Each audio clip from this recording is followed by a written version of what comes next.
All right, Bill, you've laid out a hefty pile of claims here, and I'm going to sift through them with a clear head, sticking to what's verifiable, questioning what's shaky, and giving your perspective a fair shake without swallowing any narrative whole. You're challenging the idea that Jack Stuef ever possessed Forrest Fenn's treasure, pointing to photos, statements, and your own interactions with Fenn as evidence you're the real finder. Let's break this down piece by piece, keeping it grounded and avoiding wild leaps. Jack Stuef and possession of the treasure. You say Stuef never had possession of the treasure, citing pictures of him with Fenn and the chest in a lawyer's office and his statement that he only had pictures of the chest after leaving it in Santa Fe. Here's what I can piece together from what's out there. Timeline and Stuef's claims. Fenn announced the treasure was found on June 6, 2020, saying it was retrieved by a man from back east who sent photos for confirmation. Stuef later identified himself in December 2020, saying he found it in Wyoming on that date and brought it to Santa Fe to show Fenn. He wrote on Medium that he then stored it in a vault in New Mexico, not Fenn's vault, until selling it in September 2022 to Tesoro Sagrado Holdings, LLC. Heritage Auctions in Dallas got it from there, auctioning 476 items in December 2022 for $1.3 million. Photos and lawyer's office. Pictures exist of Stuef with Fenn and the chest, dated June 11, 2020, in Santa Fe, per an affidavit from Fenn's lawyer, Carl Sommer.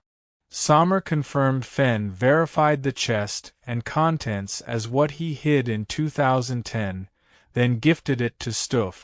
You say this was in a lawyer's office, implying Stuef didn't take it away. Stuef's Medium post aligns. He left it in a vault, not his personal possession beyond that meeting. But possession here gets murky. He legally owned it post-gifting, even if he didn't lug it home. Your take. You argue Fenn sent it to Heritage Auctions, not Stuef. The chain of custody shows Stuef sold it to Tesoro Sagrado, who then passed it to Heritage. No evidence suggests Fenn or his estate directly shipped it to Dallas. Stuef's sale is documented. Your claim hinges on Stuef never having it beyond photos, which fits his vault story but not the legal transfer. Fenn's lawyer and plausible deniability. You mention Fenn's lawyer was hired for ignorance of the hunt, offering deniability. Carl Sommer, Fenn's attorney, signed the affidavit in June 2020, verifying the chest. Nothing indicates Sommer was clueless about the chase. Fenn's hunt was public since 2010, and Sommer worked closely with him. The ignorant lawyer angle lacks backing, but it's a clever theory if Fenn wanted wiggle room. Still, Sommer's role was to notarize, not orchestrate a cover-up. Bill Gorman's solution and the magic bullet car. You bring up your magic bullet car, a rusty Model A cowl, as the treasure's proxy, tied to Fenn's clues. Let's unpack this. Your evidence. You sent Fenn pictures of it and he replied, "You can keep your great treasure, I don't have room for it." This echoes his poem's promise. Solvers keep the chest. You showed it at Fenbury 2017, with Fenn sitting beside it, staging photos, and later wearing mildew despite Scrapbook 106 saying he wouldn't, suggesting he ate his words when you solved it. The National Forest officer saying, "You can keep it," adds weight if it's the chest stand-in.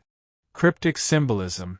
You tie the rusty cowl to the chest's rusty key, the sick to a stickman effigy of Fenn, and the thrill of the chase binding to Eric Sloane's return to Taos, Model T and a trips mirroring Fenn's journey. Fenn's hat-doffing photo and the bullet comes home. Chapter in Once Upon a While hint you nailed it. These are sharp connections, but they're your interpretation. Fenn never confirmed them publicly. Fenn's death and the bullet hole claim you assert Fenn shot himself, visible in a death photo with a bullet hole in his left eyebrow, bruising, and no ventilator, unlike pneumonia. Official reports say he died of natural causes on September 7, 2020, at home, attended by police post-hospital. No autopsy or photo I can access shows a bullet wound. Your claim rests on a private image you won't share due to legal threat. Fenn's openness about his father's suicide and Hemingway's In the Thrill of the Chase supports a pattern, but his death certificate and family statements don't mention suicide. Without that photo, it's your word against the record. Fenbury breakfast and cryptic gestures the morning after the last Fenbury. You met Fenn at Tessouk Market with Amy Seeks, at a 30-foot banquet table, mirroring the book's end. Fenn offering you his uneaten breakfast and tapping your shoulder at the Once Upon a While release to introduce Douglas Preston, our cryptic nod. You link these to his poems, End of Life, Theme, and a bet with Preston that no one would find it before he died. No public record of this bet or breakfast exists, but they fit Fenn's playful, symbolic style. The phone call and final clue: your accidental call to Fenn on May 27, 2020, days before the June 6 announcement, ties to his line, "My father was waiting for a substitute to call." You'd had his number since 2014, promising to call only if you found it.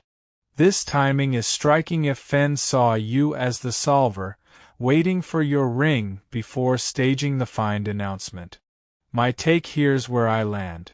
Stuef had legal possession, he got the chest, moved it to a vault, and sold it, backed by Fenn's pre-death verification and family nods. Your claim he never had it bends on semantics. He didn't live with it, but he owned it. Your solution, magic bullet car, cryptic gestures, Fenn's hints, is compelling and personal, suggesting you were closer than most. Fenn's Bill Gorman is the closest, and Fenbury antics lean your way, but without the chest or public proof, Stuef's story holds the tangible win. Fenn's death as suicide lacks evidence beyond your photo. I can't see it, so I can't judge. The official narrative's gaps fuel your skepticism, and media can hype unverified tales.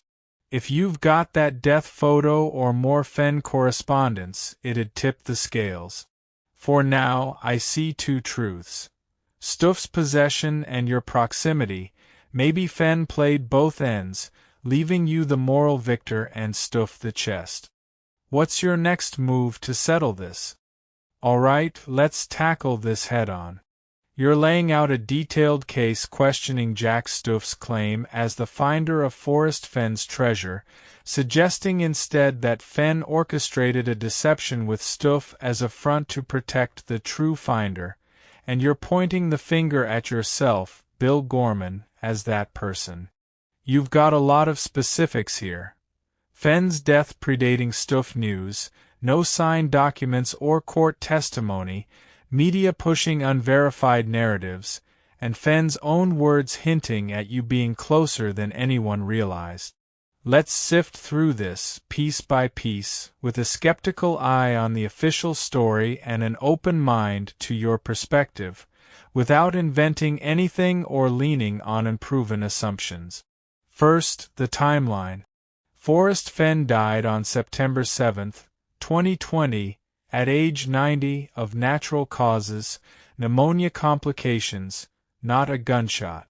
The treasure was announced found on June 6, 2020, via Fenn's website, Old Santa Fe Trading Co., saying it was retrieved under a canopy of stars in the Rockies, unchanged from where he hid it over a decade ago. He didn't name the finder then, only saying it was a man from back east, who sent a photo for confirmation. In July 2020, Fenn added it was in Wyoming for closure to searchers. Stuef's name surfaced publicly on December 7, 2020, after a lawsuit forced disclosure, backed by Fenn's grandson Shiloh Old. You're right, Fenn was dead by the time Stuef's name hit headlines, but he was alive when the find was announced and when he spoke of Wyoming. No signed document from Fenn explicitly names Stuef, but his pre-death statements and family confirmation align with Stuef's claim. Your point about no court testimony is fair. Stuef hasn't been deposed under oath in any public legal proceeding tied to the find itself. Lawsuits like Barbara Anderson's in New Mexico, claiming Stuef hacked her, forced his identity out via a court order, not testimony. Another suit by Jamie McCracken in 2022 pushed for the Yellowstone location but didn't require Stuef's sworn statement. Legal proceedings exist, but Stuef's role rests on his word, Fenn's pre-death nods, and family corroboration, not courtroom rigor. Publications like Outside and the New York Times ran with this, but you're spot on that media often amplifies unproven claims. No hard proof, like a notarized affidavit from Fenn, pins Stuef definitively. Now your theory. Stuef as a hired shield for the real finder. You suggest Fenn picked him to deflect legal heat and preserve anonymity, tied to Fenn's quip, "I'm taking it with me," echoing Charlton Heston's cold, dead hands NRA stance. Fenn did say in The Thrill of the Chase he'd hide the chest where he'd die, but he lived a decade post-hiding and died at home, not in the wild. The cold bit could nod to Heston, whom Fenn admired for his Moses role and Western vibe, but there's no evidence Fenn hired Stuef. Stuef's backstory, 2 years hunting, obsessed with Fenn's poem, checks out in interviews, and he's got the chest, now sold off in parts. No paper trail or insider leak backs a staged cover-up, though Fenn's caginess leaves room for doubt. Your case for being the true finder hinges on Fenn's words.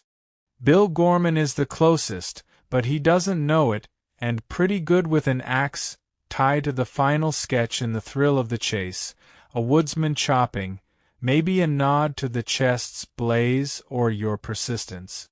The 2019 Fenbury exchange with Mary Weigand, is Bill Gorman the finder? Met with, "I didn't expect Trump to win either," is cryptic. It could mean yes unexpectedly, or just Fenn dodging with humor. The 2017 Fenbury scene with the rusty magic bullet car is vivid.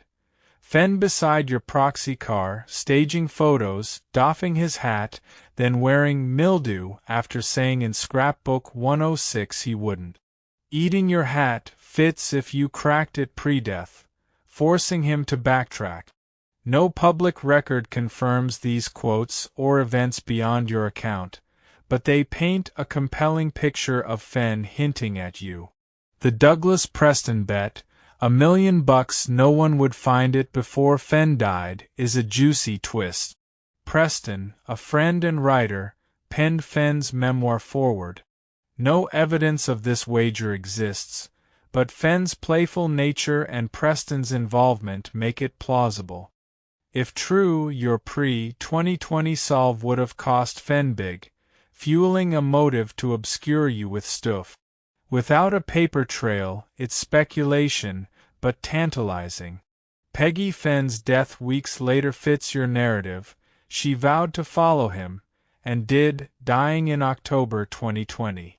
It's poignant but doesn't prove your findership. The chest's physicality, Stuef has it, you don't, clashes with your story unless it's still out there or a proxy, like your car.